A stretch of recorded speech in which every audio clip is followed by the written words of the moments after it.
Welcome back, and today my lab partner and I will be doing a pollution graph for our yard, and this will be predicated on my other video I did on pollution and lichens. And here's how it's going to work. So we're going to go around the yard and find all of our lichens that we can on trees, on rocks, on the ground, wherever we can find them, except for transplant trees, because that means that they haven't really been growing very long and it's not really a fair barometer. I might take pictures of crustose, but they say that since crustose is so tolerant that it's not a really good indicator. So we'll be looking for foliose and fruticose. And then what we're going to do is try to identify them as best as we can based on databases relative to our area. And then using other databases, we will try to determine for each lichen if they are oligotroph, mesotroph, or eutroph, and if they are tolerant or if they are sensitive or intermediate. Again, these can be found on databases relative to your area, and then we add them up. We find out the percentages of what is what, and by using that data, then we can determine if the air quality is good or not. So I hope that this is helpful, and let's get started. We'll start with this tree, which has a variety of lichens on it, and we'll get pictures of them, and hopefully we'll be able to identify what they are.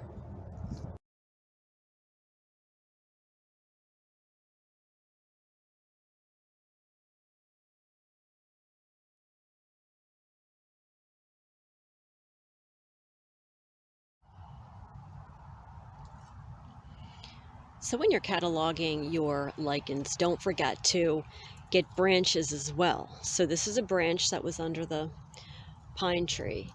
And it's important to do that because some lichens prefer branches and kind of up on top of the tree, and others prefer the trunk.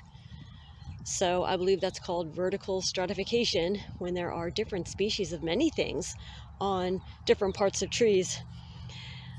Probably also not just trees, but any other ecological system. So what we'll do is we'll take some pictures of these, and we'll even look at some of these under the microscope, because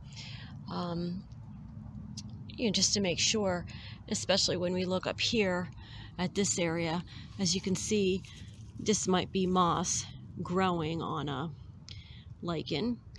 I'm fairly certain this is probably all still green shield, but it may not be. It may be a parmatrema. Again, it's very hard to make a definitive lichen identification without genetics and chemical testing, but we will do our best.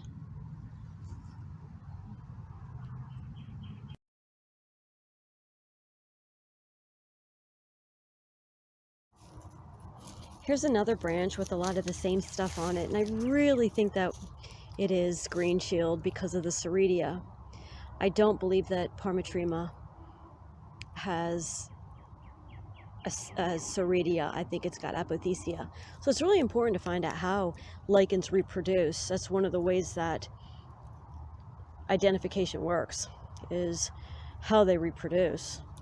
And from what I understand as a novice, green shield or Flavoparmelia carpeta, I'm trying to use the scientific names more often, has soredia and not apothecia. So I really do think that all this stuff in the pine tree that I'm seeing, branches or not, is indeed green shield. And again, that is one of the most tolerant eutrophs, especially in my area.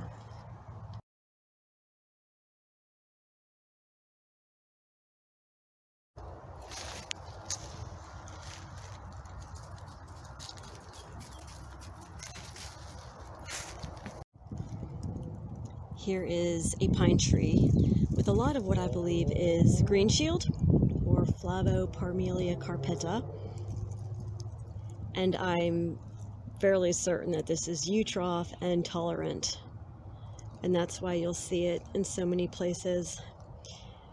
And of course those are lichens that really require or thrive on what would be considered excessive nutrients for other lichens, like fruticose, for instance. So we'll get some pictures of these as well.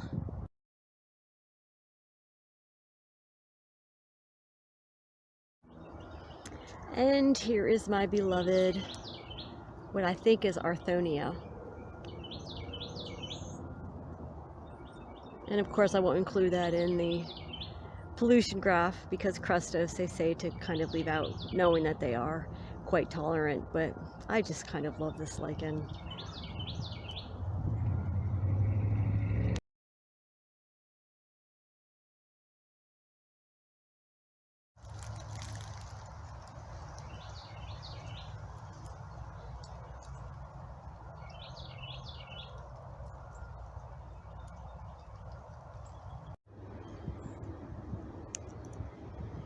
Here's a crustose, and again, some of the databases I'm reading that tell us how to do the pollution tracking, they say don't necessarily track the crustose because they tend to be tolerant, but I'll put this in here anyway.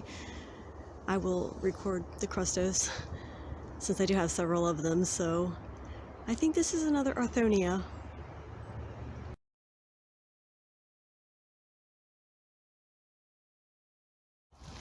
Another thing to notice when you're doing your pollution plot is to check for fruticose. They are the most sensitive and to pollution. And if you're in an area that has none, unfortunately, my area does not have any fruticose, then you can tell right away that you probably are not in the cleanest area. So I do know that I don't see much fruticose at all until I move further out.